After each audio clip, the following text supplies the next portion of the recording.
செபிக்கும் அளவும் நீங்கள் இங்கேயே இருங்கள். சாயப்பா, யாகப்பா, அருளப்பா, நீங்கள் மூவர் மட்டும் என்னுடன் வாருங்கள். ஆகட்டும் ஆண்டவரே.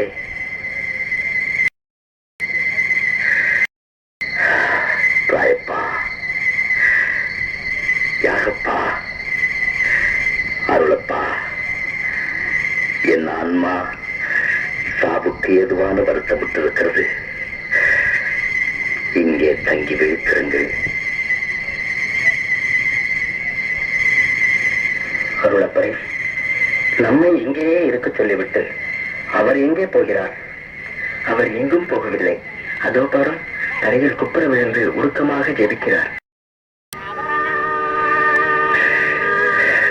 அப்பா, தந்தையே, அனைத்தும் உம்மால் கூடும்.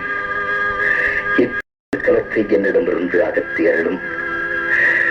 ஆகிலும் நான் திரும்புவது அன்று, நீர் திரும்புவதே ஆகட்டும்.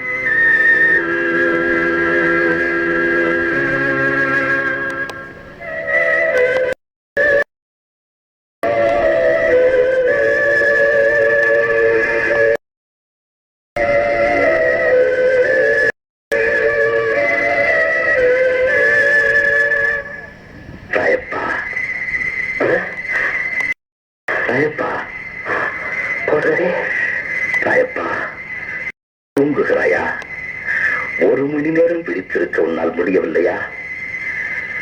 சோதனைக்கு உட்படாதபடி விழித்திருந்து செவியுங்கள். ஆவி ஊக்கம் உள்ளதுதான், உன் உடலோ வலுவற்றது. நான் மறுபடியும் செபிக்க செல்கிறேன்.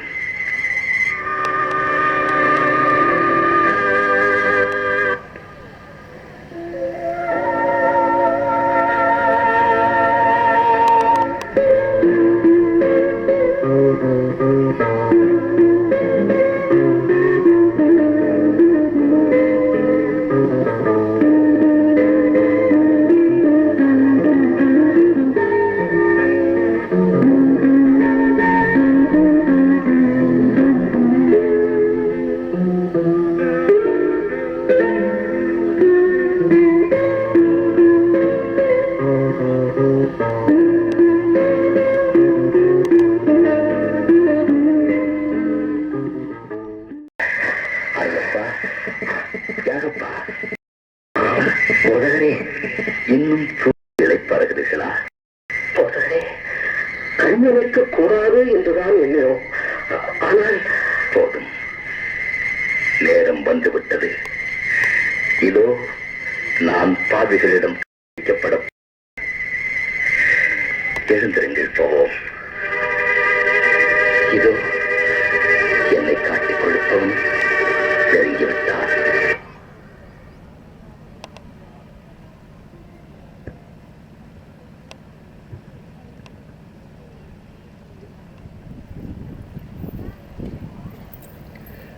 யூதாஸ் காட்டிக் கொடுக்க வீரர்கள் அவரை கைப்பாஸ் அரண்மனைக்கு கொண்டு செல்கின்றனர். கைப்பாஸ் அவரை விசாரிக்கிறான். கொண்டு வாருங்கள்.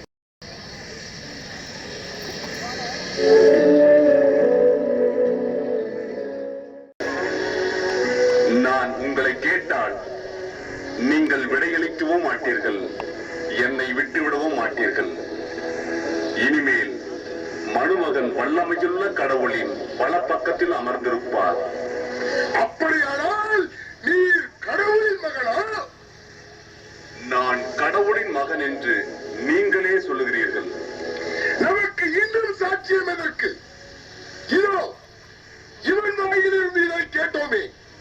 இவனை ஓமைக்காரராகிய பிலாத்திடம் எடுத்துச் செல்வோம். அங்கு அவனிடம் இவனுக்கு மரணத்திற்கு அளிக்க வற்புறுத்துவோம்.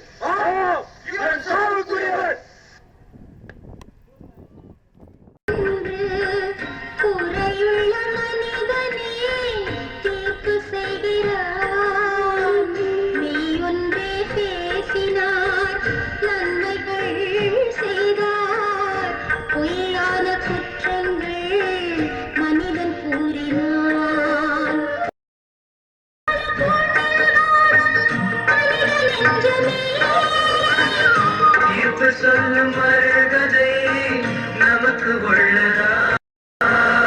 தீர்ப்பு சொல்லும் அருகதை நமக்கு உள்ளதா?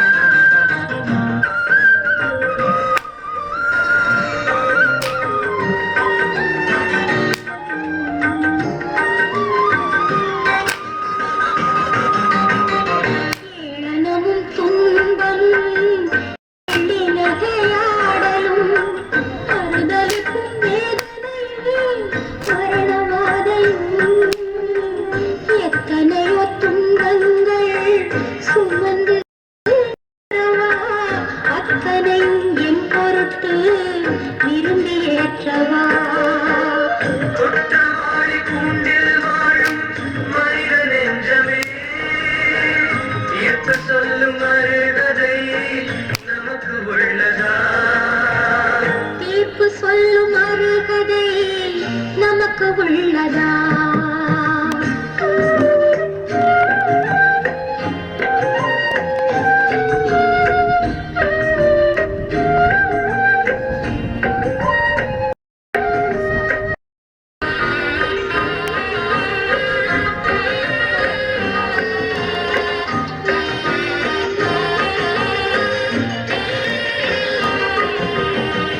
வாழ்கின்ற பொழுதினிலே தீர்ப்பு செய்கிறோம். மற்றவரை குற்றம் சொல்லி வழக்காடுவோம். சிலுவை மலர்ந்திட உறவிடும் துன்பங்கள் பெருகிடவே தூவமிடுவோம்.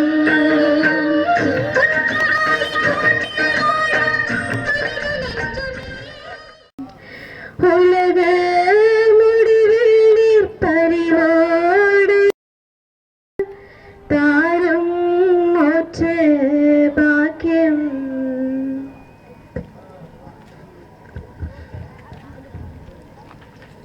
முதல் நிலை. பிலாத்துவின் முன்னால் இயேசு. திவ்ய இயேசுவே உம்மை ஆராதித்து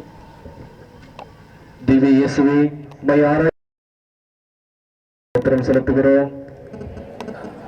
அதில் பாரமான சிலையை கொண்டு உலகத்தை மீட்டு ரட்சித்தீர்.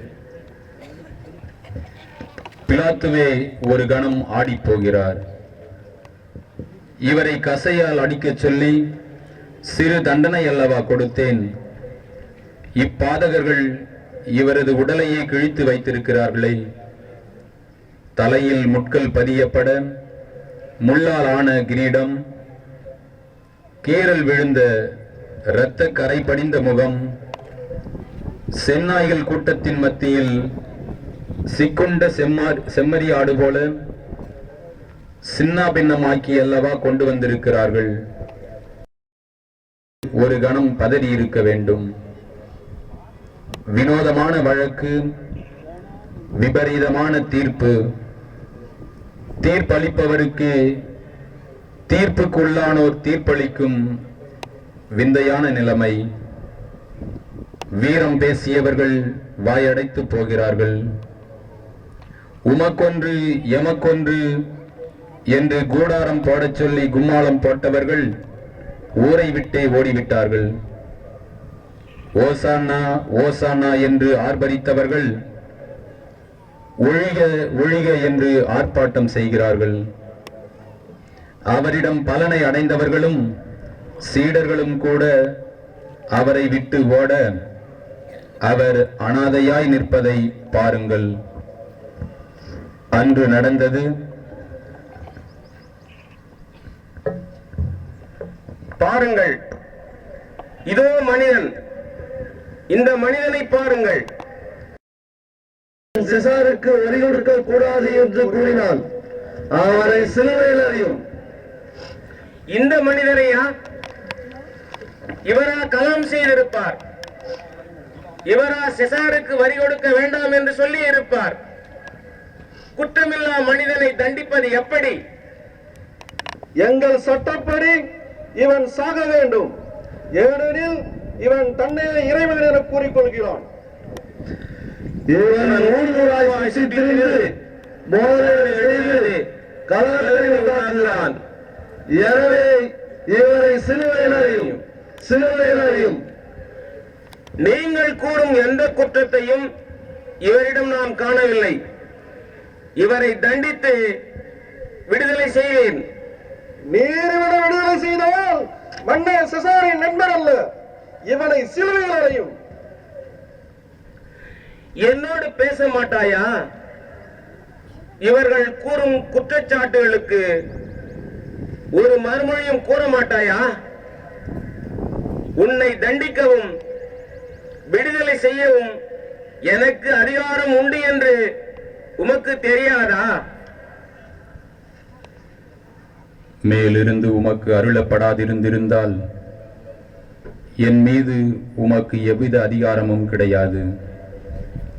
ஆகவே என்னை உம்மிடம் கையளித்தவன் பெரும் பாவத்திற்குள்ளாகிறான். நண்பர்களே, பாஸ்கு விழாவின் போது ஒருவனை விடுதலை செய்வது வழக்கமல்லவா? இதோ கொடியவன், கொலைக்காரன் பரப்பாஸ், இதோ யூதர்களின் அரசர் இயேசு. இவர்களில் யாரை விடுதலை செய்ய வேண்டும்? பரபாசை. அப்படியானால் இயேசு என்ற இம்மனிதனை என்ன செய்ய வேண்டும்? அவனை சிலுவையில் அறையும், சிலுவையில் அறையும். என் மகனே, மகளே, இதோ நான் குற்றவாளியாக பிலாத்துவின் முன் தீர்ப்புக்காக காத்திருக்கிறேன். இவரது இரத்தப்பழி என் மீது தொடரக்கூடாது. அது உங்கள் பொறுப்பு. நீங்களே பார்த்துக் கொள்ளுங்கள். பரபாசை விடுதலை செய்யுங்கள். உங்கள் விருப்பப்படி இயேசு என்னும் யூதர்களின் அரசனை சிலுவையில் அறிந்து கொள்ளுங்கள். சிலுவையின் சிரசின் மீது நாசரேத்தூர் இயேசு யூதர்களின் அரசர் என்ற அறிவிப்பு பலகையை பொறித்து வையுங்கள்.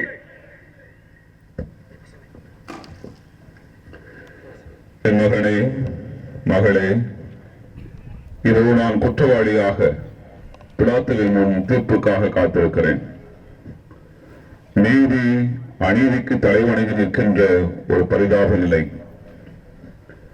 நான் தவறு ஏதும் செய்யவில்லை என்பதும், இந்த கூடியிருக்கின்ற கூட்டம் பொறாமையாலும் வயிற்றெழுதலாலும் தான் என்னை அவனிடம் ஒப்படைத்தார்கள் என்பதும் அவனுக்கு நன்றாக தெரியும். இருந்தும் நான் குற்றவாளி என்ற முடிவுடனேதான் அவன் என்னை நீதி விசாரணை செய்கிறான். தான் செய்வது சரியல்ல, நீதி அல்ல என்று அறிந்தும் அவன் அவ்வாறு செய்கிறான். என்ன செய்ய? இதோ என்னை குற்றவாளியாக்கி எழுதிவிட்டான் பிலாத்து.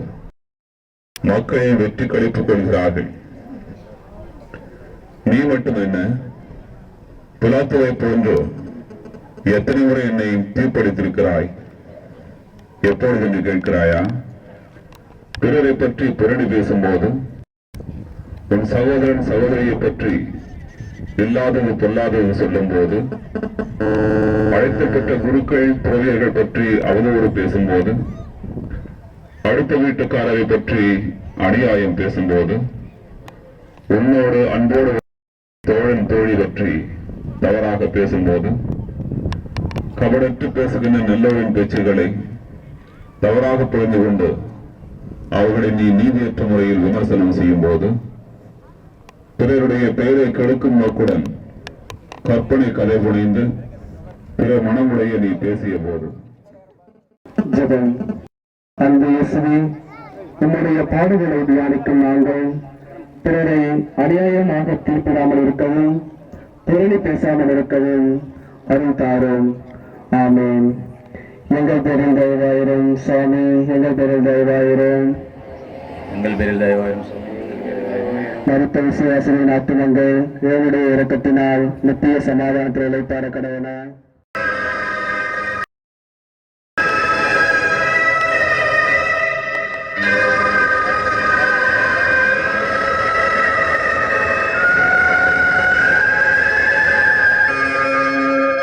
ஊர்வலம் போகுது,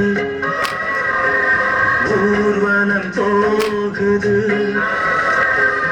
ஊர்வலம் போகுது, இறுதி ஊர்வலம் போகுது. அன்று இறைவனின் ஊர்வலம், இன்று மனிதனின் ஊர்வலம். அன்று இறைவனின் இன்று மனிதனின் ஊர்வலம். அதில் மாண்புகள் மலர்ந்திடும், புது வாழ்வுகள் பிறந்திடும். ஊர்வலம் போகுது, ஊர்வலம் போகுது.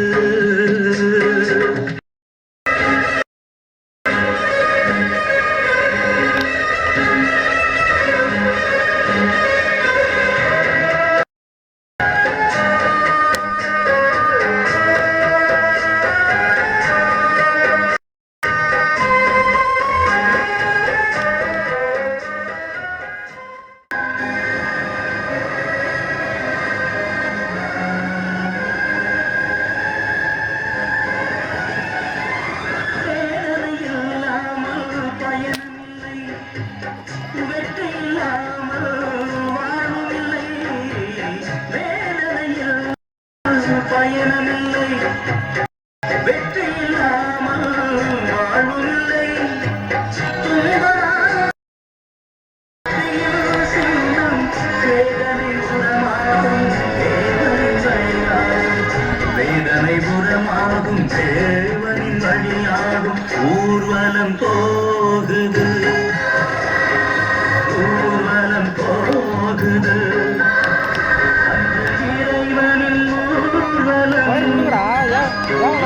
மனிதனின் ஊர்வலம், அன்று இறைவனின் ஊர்வலம். இன்று மனிதனின் ஊர்வலம். அதில் மாண்புகள் மலர்ந்திடும், புது வாழ்வுகள் பிறந்திடும். ஊர்வலம் போகுது, ஊர்வலம் போகுது.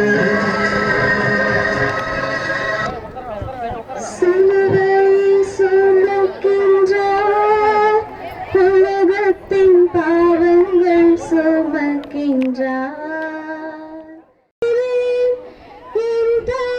சிலுவை ஏற்ற தாய்ப்பாலம் இருந்துள்ள நாட்டுக்கு எங்களை அவளுடன் நடத்தி சென்றேன்.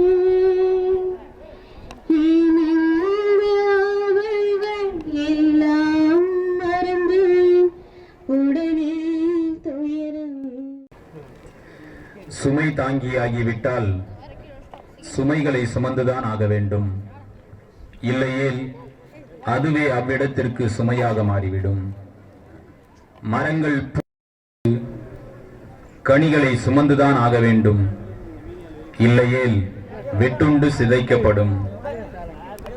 இதோ சிலுவை சுமை, இதோ சுமை தாங்கி இயேசு, இதோ பாவ மூட்டைகள் சிலுவையாக,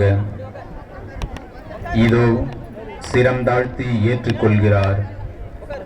எந்த நிலையில் தனக்கு ஏற்பட போகும் கொடுமைகளை நினைத்து இரத்த நாளங்கள் வெடித்து இரத்தமெல்லாம் வியர்வையாக பூங்காவனத்தில் சிந்திவிட கயவர்களின் கசையடியால் முள்முடியின் வேதனையால் சொல்லொன்னா வேதனை அனுபவித்து சிதறுண்ட நிலையில் தள்ளாடியவர் மேல் தூக்க முடியாத சிலுவையை தூக்கி வைக்கிறார்கள்.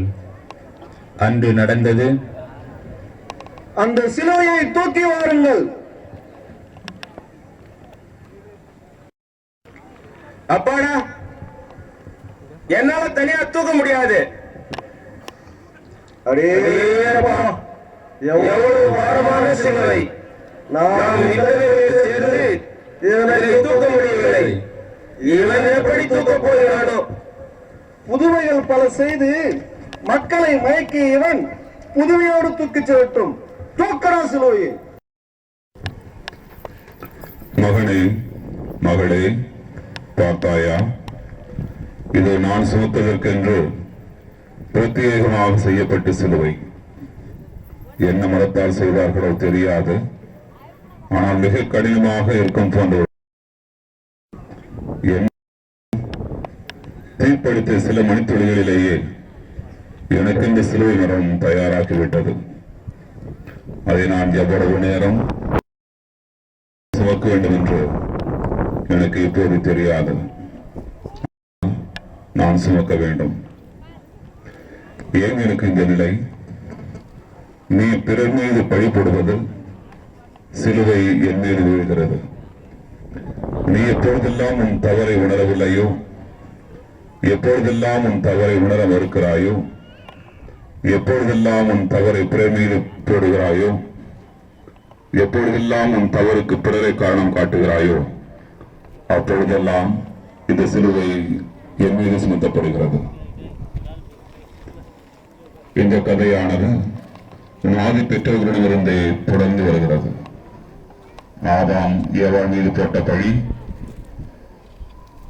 ஏவாள் பாம்புருவில் இருந்த அழகை மீது போட்ட பழி என்று தொடர்ந்து நீ பிறர் மீது போட்ட பழி என முதிர்ச்சி அடைந்து இதோ சிலுவையாக என் தோல் மீது விழுந்து என்னை நசுக்கிக் கொண்டிருக்கிறது. தாங்க முடியாத பாரமாயிருக்கிறது. நீ எனக்கு பாரம் அல்ல மகளே, ஒரு பாரம்தான் என்னை அழுத்துகிறது. உன்னை என் நெஞ்சிலும் உன் பாவங்களை என் தோளிலும் தாங்கிக் கொண்டு உனக்கான என் மீட்பின் பயணத்தை தொடர்கிறேன். என்னோடு வா. ஜெபம். அன்பினரை இயேசுவே, அவர்களுக்கெல்லாம் காரணம் என்று பிறரை குற்றப்படுத்துகின்ற மனநிலையை மாற்றி என்னுடைய தவறுகளை உணர்ந்து மனம் திருந்தி வாழும் வரம் தாரும். ஆமீன். எங்கள் பேரில் தயவாயிரும் சாமி, எங்கள் பேரில் தயவாயிரும். மனமே மனமே இறைவனை பாரு, சென்னீர் சிலுவை சுமக்கும் காரணம் ஏனு. மனமே மனமே இறைவனை பாரு, சென்னீர் சிந்தி சிலுவையை சுமக்கும் காரணம் கேளு. மண்ணை படைத்தவர், மகிழ்ந்து காப்பவர், மரண துயர்பாரு.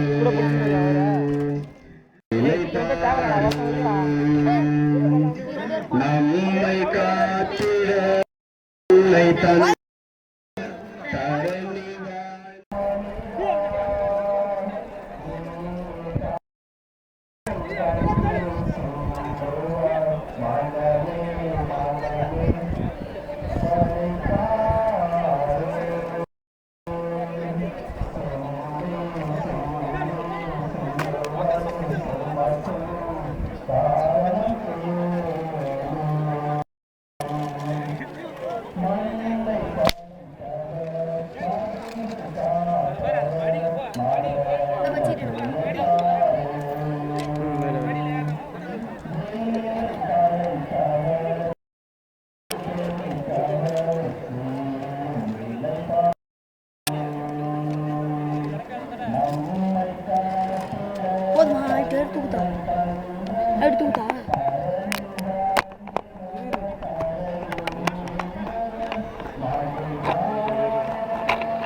மூன்றாம் நிலை. இயேசு முதல் முறை கீழே விழுகிறார். உம்மை ஆராதித்து வணங்கி உமக்கு நன்றிருந்த தோத்திரம் செலுத்தும் மனசில் சுமந்து பாருங்கள், பாருலகை படைத்து பாருலகை மீட்க வந்தவரின் பரிதாப நிலையை. ஊனின்றி உறக்கமின்றி வஞ்சகர்கள் வலையில் சிக்குண்டு 3 நாட்களாக அங்கும் இங்கும் அலைகழிக்கப்பட்டு தள்ளாடியவர் மேல் சிலுவையை தரையில் முகம் குப்புற விழுகிறார். அவரது வீழ்ச்சி கயவர்களுக்கு எக்காலமாகிவிட்டது. ஆண்டவரை கீழே தள்ளி அவரின் கால் மூட்டுகளை உடைத்து விட்டோமே என்று பெருமிதம் கொண்டாடுகிறது சிலுவை. இறுதி பயணத்தில் உள்ளோமே.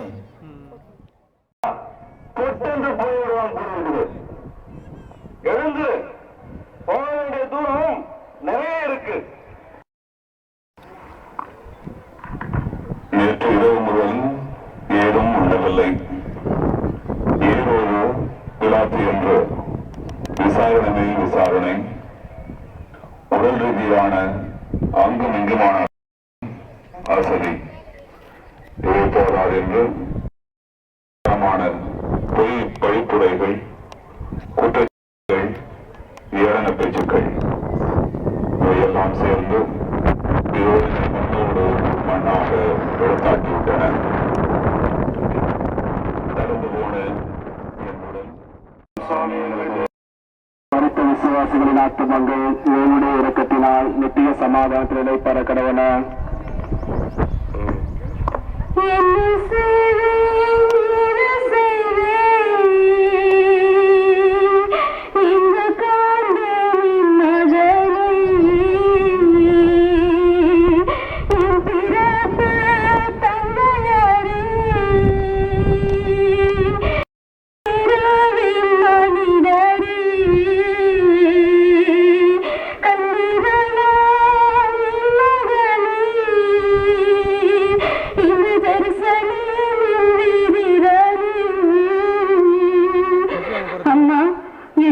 பார்த்தீர்களா மகனே? 12 வயதில் காணாமல் போன உன்னை தேடி அலைந்தேனே. 33 வயதிலும் உன்னை தேடி அலையும் வரம் வந்ததே.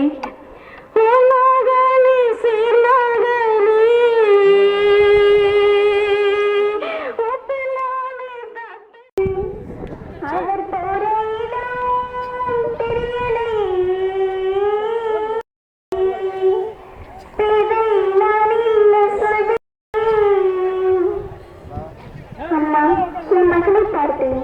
அந்த பொல்லாதவர்கள் தோல்வி சுமக்கு செய்து அடுத்து இழுத்துக் கொண்டு போக கல்வாரியை நோக்கி சென்று கொண்டிருக்கிறார்கள். அவர் இருக்கின்ற நம்மை பார்த்தால் இங்கே நம்மை விட்டு பிரிந்து விடுவாரோ என்று அச்சமாக இருக்கிறது. என்ன, என் மகளை அடுத்து இழுத்துச் செல்கிறார்களா?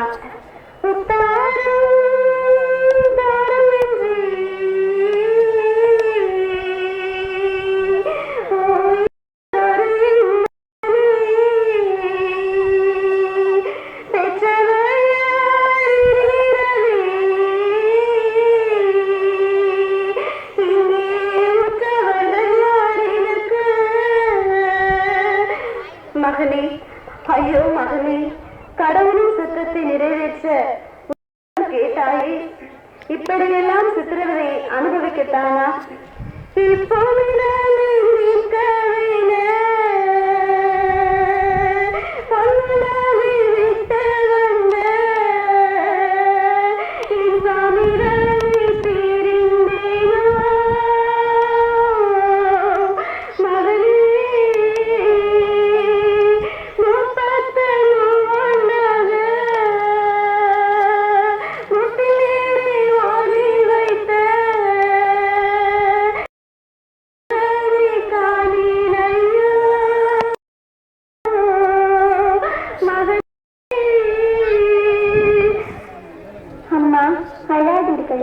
அதோ ஒரு கும்பல் நம்ம நோக்கி வருகிறது. கொஞ்சம் பொறுங்கள், மேசியா அதில் இருக்கிறாரா பார்க்கலாம். ஆமா மதலேனா, நாம் நிற்க வேண்டாம், நடந்து கொண்டே இருப்போம். ஒருவேளை அவரே எனது மகனாக இருக்கலாம்.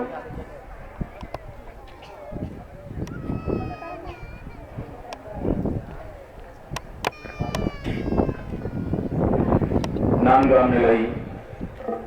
தாயும் மகனும் சந்திக்கின்றனர். ஆரம்பித்து வணங்கி மற்றும் நன்றியிருந்து கோத்திரம் செலுத்துகிறோம்.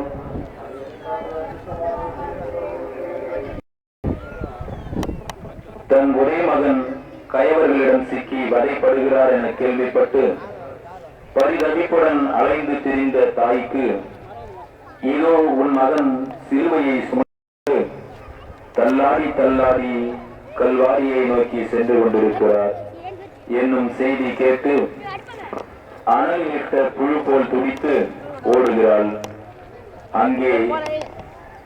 அங்கே அவள் கண்ட காட்சி அவளின் இதய துடிப்பையே நிறுத்திவிட்டது. தோளிலே சிலுவை, தலையிலே முள்முடி, ரத்தம் தோய்ந்த முகத்தில் கீழே விழுந்ததால் உருக்குலைந்த முகம், வாய் பேச முடியாமல் தனக்கு ஆறுதல் அளிக்க யாராவது வரமாட்டார்களா என்று ஏங்கும் கண்கள், கதறி அழவும் இயலவில்லை. துயரம் தொண்டையை அடைக்க மகனை பார்க்கிறாள். 4 கண்கள் சந்திக்கின்றன. அந்த வேளையில் என்ன பாசம், சிலுவையை சுமக்க முடியவில்லை என்று பாசாங்கு செய்கிறான். எழுந்து உன் படுக்கையை தூக்கிக் கொண்டு நட என்று முடவனை நடக்க செய்தானே, போட்டு தள்ளுங்களா, தூக்கிக் கொண்டு போகட்டும். தன் மகன் குற்றவாளியாக இருந்தாலும் அவன் தண்டனை வருவதையும் தன் கண் முன் அவன் வழிபடுவதையும் எந்த தாயும் காண துணிய மாட்டாள். ஆனால் அந்த துர்ப்பாக்கிய நிலை என் தாய்க்கு நேர்ந்துவிட்டது. அவர் சந்தித்த துன்பங்களும் வேதனைகளும் தான் அவருடைய தாய்மையை செம்மைப்படுத்தி சீராக்கி இருக்கின்றன. உன் தாயை தந்தையை நீ அவமதிக்கும் போது என் தாய் துன்பமடைகிறாள். 10 பெண்களில் தன் கையில் சுமந்த உன் தாயையும் தன் தோளில் சுமந்த உன் தந்தையையும் போது என் தாய் அடைகிறாள். உன்னை பெற்றெடுக்க அவள் பெற்ற வேதனைக்கும் தன் ரத்தத்தை உணவாக கொடுத்த தியாகத்திற்கும் உன்னால் எத்தனை ஜென்மத்திலாவது ஈடு செய்ய முடியுமா? உன் அறிவு கண்ணை திறக்கவும் உடல் நலனை பேணவும் உன் தந்தை செஞ்ச உயர்வுகளுக்கு ஈடாக நீ என்ன கைமாறு செய்ய முடியும்?